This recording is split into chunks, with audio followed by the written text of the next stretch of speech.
Números da violência. Dados divulgados pela Federação Brasileira dos Bancos mostram que a Bahia é o segundo estado do Brasil que tem mais registro de assaltos a bancos.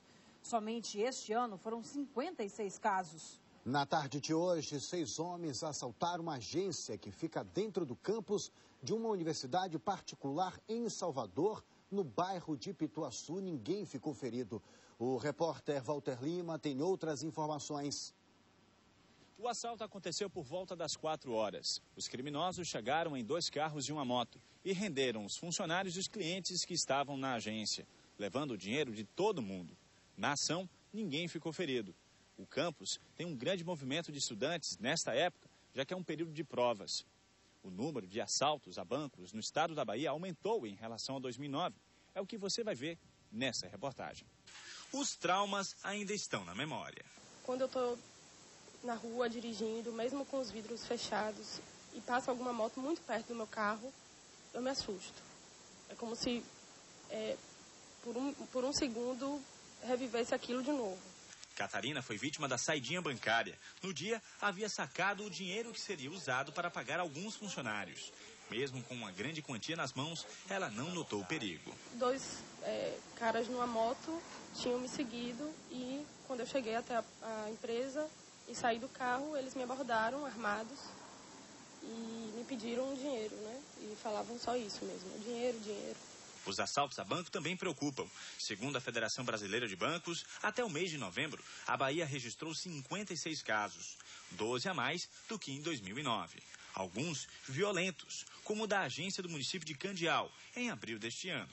Os bandidos usaram dinamite para estourar o cofre e o impacto provocou um buraco na casa vizinha. Todos os municípios hoje se encontram agência bancária, então a oportunidade para a prática desses crimes cresceram. Porque existe muitas e muitas agências em diversos locais longínquos de todo o nosso estado. O trabalho nosso tem sido de outono, tem muitas prisões sendo realizadas, muitas armas sendo apreendidas com essas quadrilhas. São quadrilhas interestaduais que tem, quando nós prendemos, tem participantes do estado da Bahia, de outros estados da federação. A polícia divulgou hoje a foto do acusado de assassinar a facadas o policial militar Joelson da Silva, nesse fim de semana no bairro da Liberdade, em Salvador. O acusado é Thalisson Diego Soares dos Santos, de 20 anos. Ele teve a prisão preventiva solicitada ontem à Justiça. Segundo as investigações, Thalisson deu 3 facadas no PM durante uma briga por causa de uma área de estacionamento. Vítima e acusado eram vizinhos. Ainda de acordo com a polícia, Thalisson tem envolvimento com o tráfico de drogas. Qualquer informação, ligue para o Disque Denúncia, no número 3235-0000. Moradores desta casa, localizada na Estrada Velha do aeroporto, em Salvador, se surpreenderam com esta cobra que apareceu na avenida na manhã de hoje. Eles resolveram recolher o animal, este filhote de sucuri de quase 2 metros de comprimento, para dentro do imóvel, a fim de esperar a chegada de algum órgão de meio ambiente. Ibama e Polícia Ambiental não atenderam a solicitação, alegando que estavam sem viaturas disponíveis.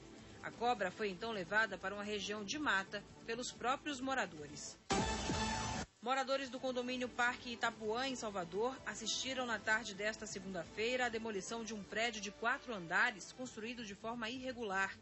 No local estava autorizada apenas a construção de casas. Todos os apartamentos do imóvel já haviam sido vendidos. A obra foi interditada pela SUCOM, Superintendência de Controle e Ordenamento do Uso do Solo do município, no dia 9 de novembro, mas o dono do prédio ignorou a primeira notificação e as outras 2 que vieram depois e deu continuidade à construção. Assim que o pessoal embarga e sai, ele arranca as faixas, ele corta as fitas e continua com a obra como se nada tivesse acontecido. E não tem essa obra só não. Tem mais 4 obras dele aqui em andamento. Não tem engenheiro, não tem acompanhamento técnico, não tem nenhum responsável, não tem absolutamente nada. Mais de 250 funcionários de todos os setores da TV Itapuã se reuniram numa churrascaria na Orla de Salvador na noite desta segunda-feira para a confraternização de fim de ano. A festa também foi para comemorar as conquistas alcançadas em 2010, ano em que a emissora completou 5 décadas e que inaugurou o sinal digital, levando para o telespectador mais qualidade de imagem. A noite contou ainda com um show de humor e sorteio de prêmios entre os funcionários. Um aparelho de TV pode ter sido a causa de um incêndio em uma borracharia na Ladeira dos Galés, no bairro de Brotas, em Salvador. O acidente aconteceu hoje de manhã. A borracharia ficou completamente destruída. Os produtos altamente inflamáveis alimentaram as chamas, que acabaram destruindo a fachada do prédio e atingiram parcialmente os apartamentos residenciais que ficam nos andares de cima. O incêndio começou por volta das 5 da manhã e deu muito trabalho aos bombeiros. O local energizado, precisamos do apoio da Coel para fazer o desligamento da parte da energia, mas mesmo assim nós fizemos uma operação. O dono da borracharia acredita que o incêndio tenha começado por causa de um aparelho de TV. A gente esqueceu a televisão ligada, a televisão entrou em curto. Enquanto registrávamos o trabalho dos bombeiros, um parente do dono da borracharia tentou agredir o nosso cinegrafista. Você jogou uma madeira em cima dela aqui, meu irmão. Eu tô me fudendo aqui, minha desgraça. O que você quer? O que você quer? Você não quer isso? Jogou uma madeira em mim. Você tá tocando palhaçada, né, rapaz? Você tá tocando palhaçada? O trânsito ficou congestionado na região, que também ficou sem energia elétrica pela manhã. E ninguém ficou ferido. Vamos agora às informações do trânsito, direto do Mochilink, com a repórter Aline Castelo Branco. Boa noite, Aline. Onde é que você está agora? Boa noite, Carolina. Boa noite a todos. Neste momento eu estou na Avenida Vasco da Gama, sentido Rio Vermelho. Por aqui o trânsito é bem intenso também porque há muitas sinaleiras aqui no local, como é horário de pico, isso acaba atrasando um pouco os motoristas e a fluidez no trânsito. Outros locais da cidade onde o fluxo de veículos é intenso são na região Iguatemi, também nas avenidas Tancredo Neves e na Juraci Magalhães. Durante todo o dia, a Trans-Salvador registrou 12 acidentes com 5 pessoas feridas. E um desses acidentes aconteceu agora há pouco na Luiz Eduardo Magalhães, sentido paralela. Foi uma colisão entre um carro e uma moto, o que deixa o trânsito bem lento por lá. E na região metropolitana, 2 outros acidentes também chamaram bastante atenção agora no início da noite. Foi no CIA Aeroporto, um carro bateu em uma moto, o motociclista está ferido no local e o trânsito está bem complicado por lá. E quem for também da região da Estrada do Coco, sentido Arembepe, deve ter bastante atenção, passando pelo Lauro Freitas. Trânsito complicadíssimo porque houve uma batida entre 2 carros, há pessoas feridas no local, ainda não há informação de quantas, mas quem for passar por lá neste exato momento deve ter bastante atenção. Direto do Mochilink, Aline Castelo. Obrigado, Aline. E uma decisão na Câmara gerou polêmica em Salvador, Carol. A população não gostou nada de saber que os vereadores aumentaram a verba de gabinete. E o reajuste foi aprovado por unanimidade, Marcos. Mais de R$7 mil a mais por mês a partir de fevereiro do ano que vem. A verba de gabinete para cada vereador vai subir de 37 mil para 45 mil reais. O projeto do aumento foi o primeiro a ser aprovado pela Câmara nesta segunda-feira.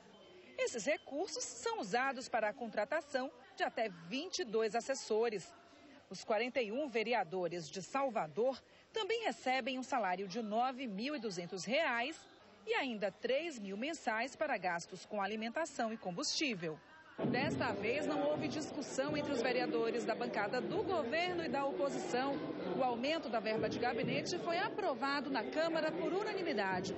O impacto no orçamento será de R$ 3.600.000 por ano. O objetivo é basicamente melhorar a situação do gabinete, as condições de trabalho da assessoria. Essa é uma medida que busca melhorar a condição de trabalho dos mandatos, né? É importante dizer que a verba de gabinete não é uma verba que vem para o vereador, certo? O vereador faz a nomeação de assessores, de pessoas que trabalham, né, para os mandatos. O presidente da Câmara diz que o aumento está previsto em lei. Ele explica que o reajuste foi concedido para equiparar o benefício a 75% do valor da verba de gabinete dos deputados estaduais baianos, que é de R$ 60 mil. O orçamento é o mesmo. A Câmara não vai receber mais por isso. Ela recebe 4,5% do orçamento da Prefeitura, da receita da Prefeitura. E isso é que a Câmara tem que fazer seus ajustes internos para fazer esse aumento, essa adequação na verba de gabinete dos assessores. O aumento pode ter sido consenso entre os vereadores, mas quem não aprovou o mesmo foi a população. Eu acho que isso é uma falta de respeito para a população, porque eu não vejo esses caras fazer nada pela sociedade. O que esses caras fazem aí praticamente é viajar o tempo todo e o povo passando necessidade. O Bahia Record termina aqui. Uma boa noite para você. A gente se vê amanhã a partir das 6h30. Ótima noite, até lá.